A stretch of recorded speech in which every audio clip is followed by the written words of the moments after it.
Empezamos, ahora sí, con el tema principal del programa de hoy de Zona Oculta. Assassin, los primeros asesinos, así me lo hacía llegar David Vargas. También se han hecho videojuegos y hay grandes documentales sobre esos primeros asesinos, que ya veremos que tienen muchísimos nombres y que el nombre se cree que proviene de diferentes sufijos o subnombres. Para ello tenemos aquí a David Vargas. ¿Qué tal? Muy buenas noches. Hola, buenas noches. Especialista en estas religiones mezcladas con videojuegos, ¿te encanta todo esto? Sí, desde luego es muy curioso, ¿no? Ver cómo para crear un videojuego, ¿no? Un elemento así tan lúdico, se han basado en hechos reales, que bueno, es que la realidad supera la ficción, ¿no? Muchas veces. Hay que decir desde ya que los personajes del videojuego no existieron en la realidad, No. O al menos la mayoría, y que si tienen alguna relación por los nombres, no fueron tal cual en la historia. También, para intentar valorar toda esa historia e intentar entrar en la mente de un asesino, para ello un psicólogo como tú, Javier Marín, te estrenas esta temporada. ¿Qué tal? Muy buenas noches. Muy buenas noches, y es un verdadero placer iniciar la temporada. Una temporada más, Javi. Así es, y que sean muchas más. Pues vamos ya al grano. David, a mí me gustaría saber quién eran estos Assassin. Bueno, pues los Assassins eran una secta dentro del Islam. Entonces, bueno, lo primero, para entender quiénes eran, cómo surge este movimiento, hay que remontarse al origen mismo del Islam. Hay como dos grandes corrientes dentro del Islam, los sunitas y los chiíes. Ahora, dentro de los propios chiíes encontramos que surge un movimiento llamado ismaelismo. El ismaelismo es una interpretación, abogan por una interpretación esotérica del Corán. ¿Vale? Para ellos el Corán es como una alegoría que esconde una verdad oculta, una verdad superior. Y así hasta 7 niveles de esoterismo, y al final de todos ellos encontraríamos una verdad suprema. Entonces ellos lo que se dedicaban era a interpretar el Corán para intentar llegar a esta verdad. ¿Qué encontramos? Que, claro, esto tiene lugar en un mundo que era suní. Eran perseguidos, tenían que vivir en las sombras porque, bueno, pues sufrían una persecución religiosa, ¿no? Como podemos ver, que en cierta forma estos conflictos se extienden a hoy en día, ¿no? Sí, porque hay que decir que sí. ¿Cuándo surgen? O sea, vamos a centrarnos. ¿En qué año surgen? Bueno, los nizaríes como tal podemos ponerle una fecha en el siglo XI. Siglo XI, y en lo que tú estabas diciendo, a día de hoy todo este conflicto sigue existiendo, que es algo también muy curioso. Sí, se extiende, bueno, ya lo veremos, tanto por la rama nizarí, llega hasta nuestros días, como por la rama del chiismo, que hoy sigue siendo conflictos pues muy tristamente, salen en las noticias todos los días. Que es casi que, Javier, diría yo, me atrevería a decir, la guerra más antigua o la guerra más larga, porque es que esto no ha acabado nunca, no ha acabado a día de hoy, sigue habiendo atentados relacionados con estos conflictos. Sí, efectivamente, como muy bien dice David, desde el principio de los tiempos la rivalidad entre los suníes y los chiitas es manifiesta. Lo único que ocurre es que antes luchaban con espadas y con lanzas, y hoy pues usan la tecnología, desarrollan otro tipo de guerra tecnológica muy eficazmente. Sobre todo los talibán son muy buenos en el manejo de todas estas nuevas herramientas y de toda esta guerra. El propio Irak había una parte dominante, los chiitas y los suníes. Son dos formas distintas de interpretar lo que es el Islam, que eso trae unas consecuencias, porque trae unas consecuencias, una forma distinta, más o menos estricta, de concebir el Estado, la educación y también el factor económico, porque no nos olvidemos que la economía es fundamental en todos los pueblos, y este tipo de ideología, como cualquier otra, condiciona también todo esto. Assassins, el nombre que da pie al videojuego, que viene cogido de forma despectiva, como se le llamaba a esa secta nazarí, pero que investigando un poco, documentándome, veo que tiene como varias ramas, y me gustaría saber, David, cuál es la real, porque había una que marcaba como que se venía de los hijos de Hassan o algo así, o asesinos de Hassan, otra directamente la traducción de asesino, y otra que venía de hachís, como que consumían mucho hachís, y de ahí hachís a assassin. Entonces me gustaría saber cuál es, digamos, la traducción más real, o cómo ha llegado a día de hoy a llamarse así. Mira, es muy curioso esto que dices, porque toda la documentación que tenemos sobre esta secta, sobre los assassins, que bueno, realmente es más correcto llamarlos nizaríes, porque assassin es despectivo. Bueno, pues sobre los nizaríes viene de manos de sus enemigos. Entonces hay que tener en cuenta que siempre meten mucho mito, mucha leyenda negra, mucha mala propaganda para, bueno, endemoniarlos.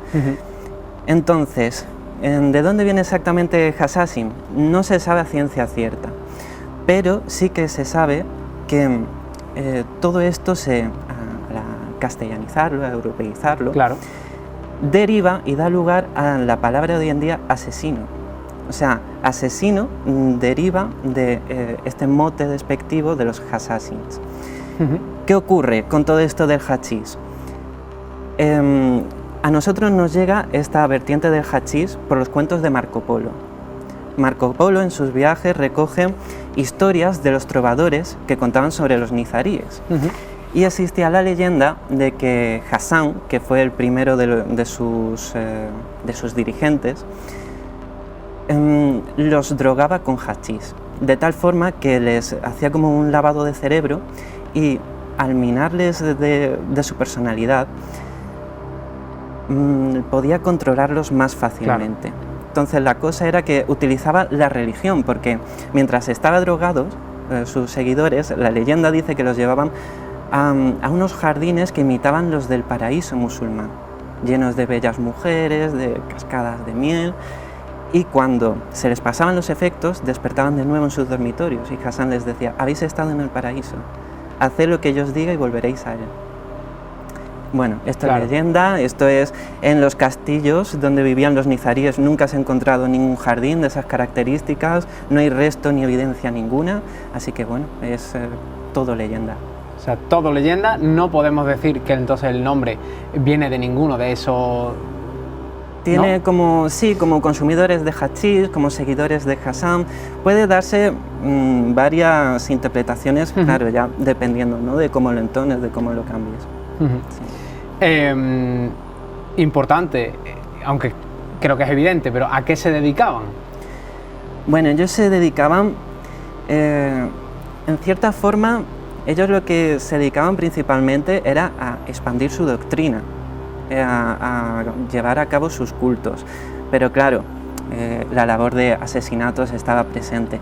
Hay que entender que ellos, después de unos problemas, porque ellos surgen como una rama del ismaelismo, que alcanza su máximo poder cuando surge el califato fatimí en Egipto, que era un califato controlado por ismaelíes, que llegaba de todo el norte de África hasta Yemen. Y esto fue pues su principal sustento. Lo que pasa que por un problema en la línea de sucesión, pues surgen los nizaríes como los que apoyaron al bando que después resultó perdedor. Entonces se tienen que desterrar del califato y huyen hasta la zona sur del mar Caspio. ¿Qué pasa? Que en aquella época eso era pleno imperio seleucida. O sea, eran suníes, pero los más radicales que había. Entonces, para sobrevivir,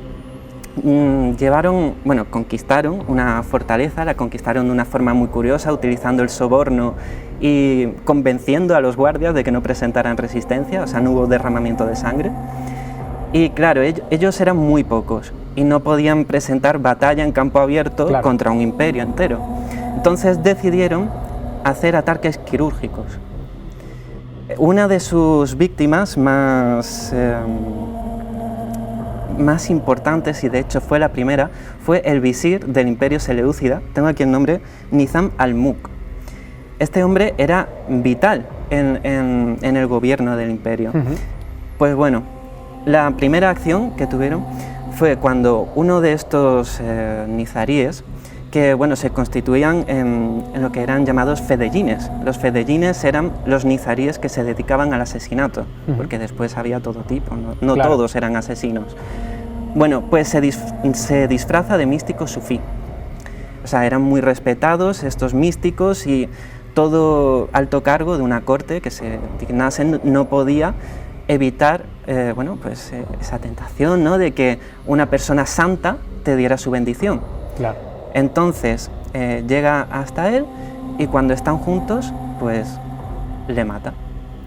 Y bueno, se dedicaban a esto, hacían ataques quirúrgicos contra objetivos muy selectos a los que seguían durante años, que se infiltraban en sus cortes.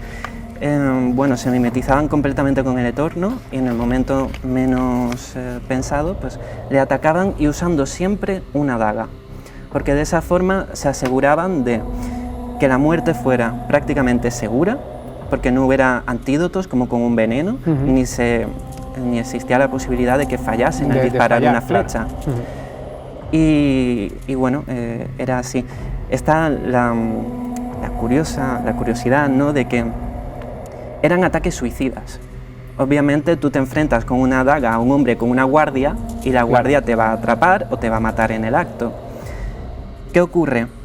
Que era parte de la táctica de sembrar el terror. Era gente que le daba igual morir, claro. Y eso les daba un aura de invencibles, de ser amenazado por un assassin, por un nizarí, claro. Era como sinónimo de condena a muerte. Esto de dar la vida por alguna idea está mucho más cerca de lo que parece, y todos desgraciadamente hemos vivido atentados relativamente cerca en el tiempo. ¿Se sigue dando a día de hoy esto? Sí, pero no es patrimonio del mundo islámico, del mundo del Islam. Todas las culturas y todos los pueblos pues tienen esa parte casi litúrgica, incluso muchísimas sectas. Hay ciertos paralelismos entre las sectas que conocemos hoy en día, esa manipulación cognitiva, ese llevar a la persona a la asunción de todos los planteamientos, incluso a dirigir esa acción criminal hacia uno mismo.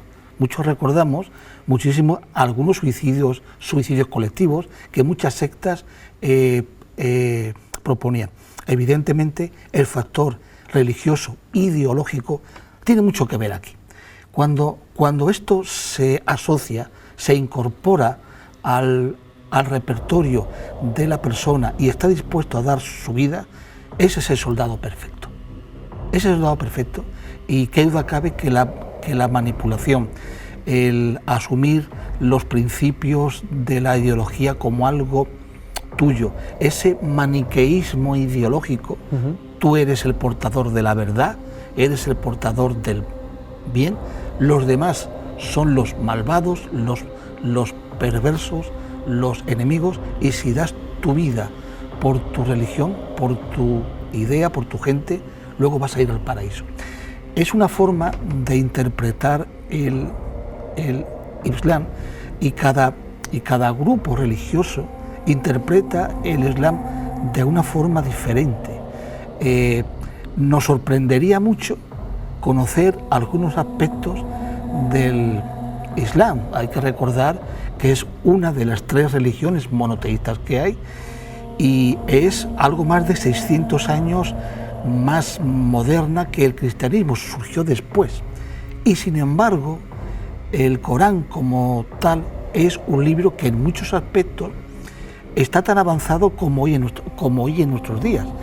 Los aspectos medievales, anacrónicos, más que el Corán, se deben a una interpretación que por intereses políticos hacen quienes los están manejando, sobre todo cuando el Islam se hace regidor de la vida política. Y te voy a poner un ejemplo. El burka, por ejemplo, no existe en el Corán nada que se parezca a eso. Nada obliga a la mujer a eso. Es más una imposición de un grupo político dominante. Y evidentemente los nezeríes eran un instrumento más, como tantos otros instrumentos que ha habido a lo largo de la historia. Solo que aquí, evidentemente, como he dicho siempre, conviene contextualizarlo, tanto en el contexto histórico como en el contexto social.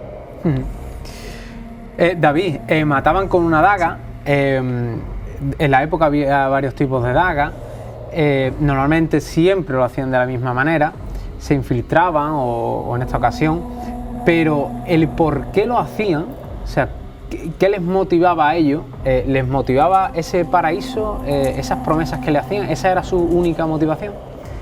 Bueno, principalmente lo hacían por un motivo de supervivencia. Lo hacían para evitar esa persecución y de una forma de decir, o nos dejáis en paz o vamos a ir a por vosotros, y aunque seáis reyes, no estáis seguros en vuestros castillos. Era una forma de ataque preventivo. En el momento en el que ellos ya los dejan en paz, de que ya no quieren acabar con ellos como secta, ya esos ataques empiezan a cesar, ¿no? Era una forma de eso, de mantenerse ellos a salvo. Una forma muy curiosa de esto es también su relación con los templarios, con los cruzados. Al principio eran completamente hostiles. Se dice, ¿no?, que incluso, las malas lenguas, ¿no?, dijeron que incluso llegaron a negociar su conversión al cristianismo por conveniencia. Claro. Porque una cosa, y es que los nizaríes practicaban el Islam, pero de una forma realmente muy laxa, aunque pueda parecer contradictorio, ya que creían que fuera del Islam también se podía encontrar la verdad. Pero bueno, aún así, su relación con los templarios, en cuanto rebasaron esas primeras hostilidades, más allá de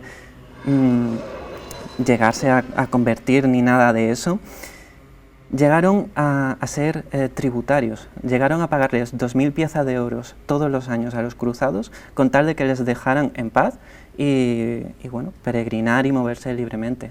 O sea, que tenían ciertos acuerdos con los templarios de la época. Sí. ¿Eran entrenados para asesinar?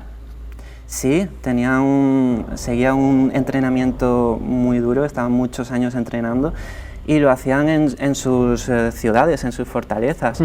Los nizaríes llegaron a crear una especie de estado, entre comillas, pero que era discontinuo. Gobernaban una serie de fortalezas dispersas por todo el territorio y la más famosa de ellas, Alamut, nunca fue conquistada, llegó finalmente a ser arrasada, pero porque se rindieron, porque les convencieron.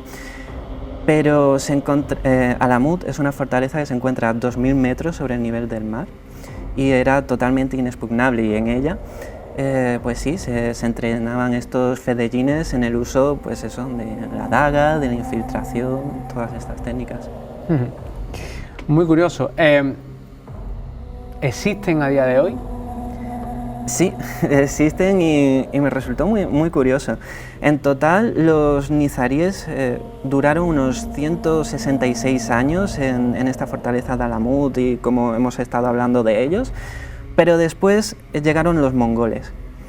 Llegaron los mongoles y digamos que los nizaríes se metieron con quien no debían, y Hulagu Khan, nieto de Genghis Khan, ya los arrasó, los destruyó del mapa. Cogió a uno de sus líderes, los líderes de los nizaríes, se llaman el viejo de la montaña, el sabio de la montaña. El último de sus sabios de la montaña fue Hur Shah. En vez de enfrentarse a los mongoles, decidió pactar con ellos, y entonces fue de castillo nizarí en castillo nizarí diciéndoles que se rindieran, y ese fue el único motivo por el que Alamut se rindió. ¿Qué pasó? Que en cuanto se rindieron, sangre y fuego. Los masacraron y a Yur Shah lo llevaron a Mongolia. Él esperaba llegar a entrevistarse con el Gran Khan, pero le fue denegada la audiencia y lo desviaron a la montaña. Y allí pues lo ejecutaron, a él y a toda su familia.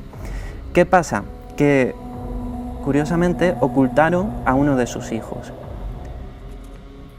Pasaron las generaciones, en el siglo XV parece que empieza a resurgir el movimiento nizarí y nos encontramos que en el siglo XIX el descendiente de este último sabio de la montaña aparece en la India.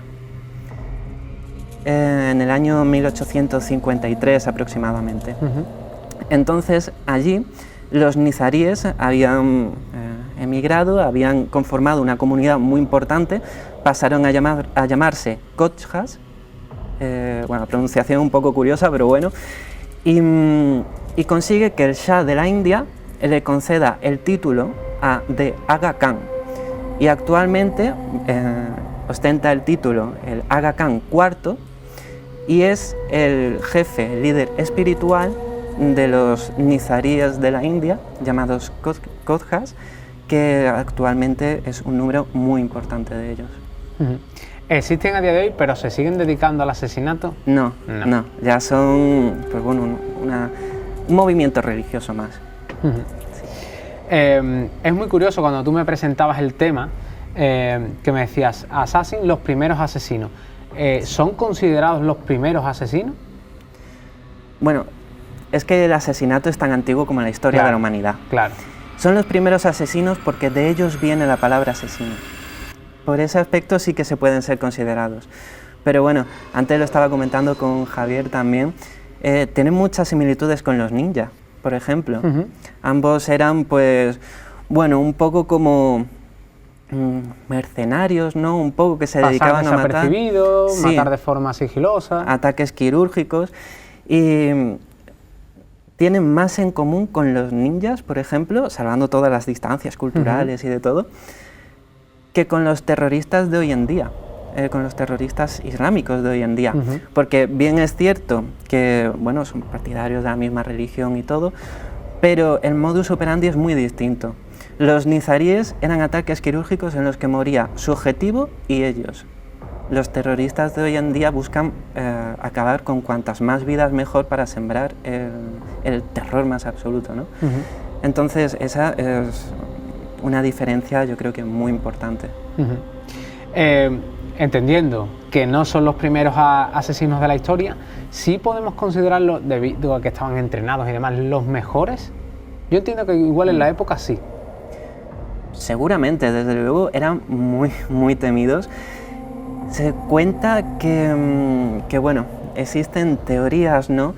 Conrado de Montferrat llegó a ser coronado rey de Jerusalén en torno al siglo XII, si mal no recuerdo. Pues no llegó a ser coronado, lo asesinaron. Y se especula que fueron los assassins quienes lo asesinaron. ¿Por qué? Bueno, también se dice, ¿no?, que había más intereses cristianos que musulmanes en la muerte de él, pero asesinaron al rey de Jerusalén, uno de los máximos dirigentes de las cruzadas, de los dirigentes cristianos de la época. Después Saladino, un héroe para el mundo islam, lo intentaron asesinar 2 veces. Las 2 fallaron, pero por poco. Acabaron con el visir del Imperio Seleucida que hemos dicho antes, y la lista de reyes, visires con las que han acabado es bestial. Entonces, los mejores asesinos de la historia, bueno, no lo sé. De aquella época, seguramente, porque en aquella parte del mundo pocas cortes se libraron de ellos, y además muchos empezaron a llevar cota de malla debajo de la ropa solamente por si acaso. Entonces yo creo que desde luego podríamos estar hablando de que sí. Llegado a este punto, ¿qué relación guarda los videojuegos, que yo creo que las personas de nuestra edad seguramente lo hayan probado o lo hayan visto, o al menos el tráiler, sí, con toda la historia que hemos contado? Pues quitando los nombres, más o menos todo. Claro que los videojuegos de la saga Assassin's Creed lo exageran todo, el conflicto con los templarios, que si la fruta del Edén, creo que es también, bueno, todo eso es muy exagerado. Pero la Orden de los Asesinos, en teoría son los nizaríes. Alamut creo que sale en el tercero, cuarto videojuego de la saga, en la que hay que ir en él. O sea, poco a poco todo el contexto, todo el lore, ¿no?, que se llama, de los asesinos del videojuego, está basado en los nizaríes. Y el conflicto con los templarios, bueno, ya vemos que realmente no fue tan conflicto así, fue como una mutua tolerancia pagada. Pero bueno, también salen en las películas de John Wick. En John Wick 3, en la película del asesino pues acaba saliendo el sabio de la montaña como una especie de jefe de los asesinos del mundo. Entonces, bueno, también en las series de Marco Polo, ¿no?, Netflix también sale. Entonces tiene mucho... está muy presente en la cultura. Sí, está muy presente hoy en día. La saga de videojuegos, pues bueno, eso lo hace jugable, atractivo, pero... Estéticamente muy bonito, ¿no? Esa capucha perfecta colocada, ese puñal que le sale de la muñeca... Me encanta el puñal de la muñeca porque, no sé, a mí me parece que es bastante técnicamente imposible, pero bueno, es muy, muy estéticamente visual, ¿no? Es curioso, ¿no?, que mantengan a las dagas, las hojas, como sus armas principales, ¿no? El puñal que sale de la muñeca, pero bueno, en la realidad también eran las dagas sus objetos principales. Lo único que parece que sí que la llevaban en el antebrazo, esas dagas, amarrado con cuerdas y algo más rústico que en el videojuego, ¿no?, que parece que todo es un poco futurístico, a pesar de que se basa en la época, pero sí que lo llevaban ahí oculto, con grandes mangas, donde ya lo sacaban con la otra mano y con esa apuñalaban, ¿no? Al menos lo que parece que sí que era la realidad. La velocidad de sorpresa, ¿no?, el realizar un ataque rápido que el enemigo no se lo espere. Para ir terminando, Javier, a mí es que me recuerda mucho lo hemos dicho, a atentados suicidas que vemos a día de hoy, aunque en la actualidad hace ya algún tiempo que no suceden, al menos en el mundo occidental. Pero antes lo has comparado con un suicidio colectivo. ¿Con qué lo relacionas más tú? ¿Con un atentado suicida o con un suicidio colectivo? La mentalidad de estos asesinos, de estos nazaríes. Yo lo asocio más por la asunción y la creencia del concepto religioso que hacen de él su forma de vida y su forma de construir la realidad. Yo lo veo mucho más cercano a lo que es una secta hoy en día, que es capaz, como comentó David, un lavado de cerebro, una manipulación cognitiva total, un aislamiento de la persona respecto a sus seres queridos. Tanto es así, ese seguimiento ciego al líder, que son capaces de atentar contra su propia vida.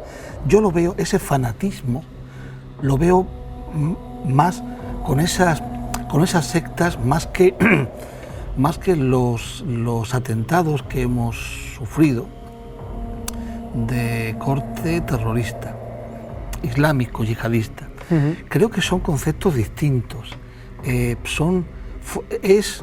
Sencillamente, y Al-Qaeda, por ejemplo, lo dice tremendamente claro. Lo que pretendemos es llevar la guerra de aquí al mundo occidental. Y eso es lo que hacen. Por eso es ese sentido de esos atentados, donde cuanta más gente mueran para ellos, mejor. Y si el terrorista no siempre muere, suele tener una vía de escape, no es una autoinmolación en la mayor parte de los casos, sino que se escapa. Entonces, es más que un concepto terrorista, es un concepto de guerra llevada al plano de lo urbano occidental. Ese es el sentido del terrorismo yihadista. No es otro, pero no por razones religiosas, o no solo por razones religiosas. Detrás de todo acto terrorista actual, y antaño también, aquí lo hemos sufrido, más que un factor ideológico o un factor religioso, hay un factor económico. Controlar los recursos, las materias primas de un país. Y en Afganistán, ahora que hay este silencio informativo, mediático, en Afganistán siguen pasando cosas, y muy malas. O sea que no nos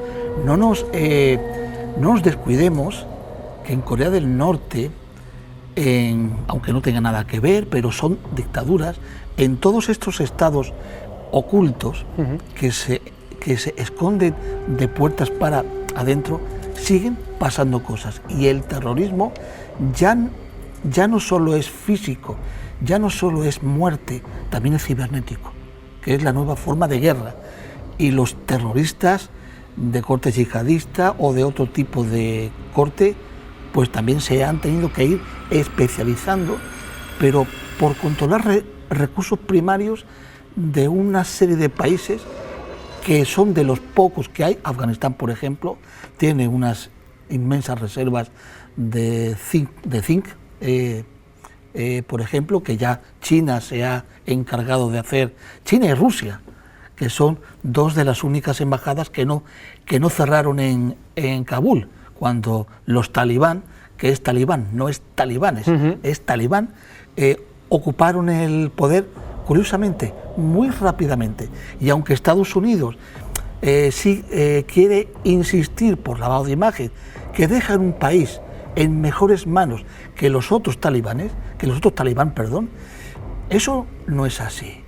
Y no es así porque desconocemos lo que está pasando. Pero son formas de entender el terrorismo de forma diferente.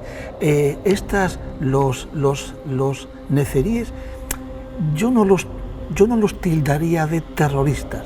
Ellos obedecían a unos intereses, especialmente poder ejercer su forma de entender el Islam de su forma particular. Era más un instinto de supervivencia, más que controlar los recursos de tal o cual país. Eso lo hace distinto al terrorismo islamista de hoy. Eran como asesinos más nobles de lo que sería un terrorista, podría yo dejar ahí como titular. Javier, muchísimas gracias. Gracias a ti, Dani. David, muchísimas gracias. A ti, Daniel. Te esperamos en más ocasiones en esta temporada. Sí, yo cuando queráis, aquí estaré encantado.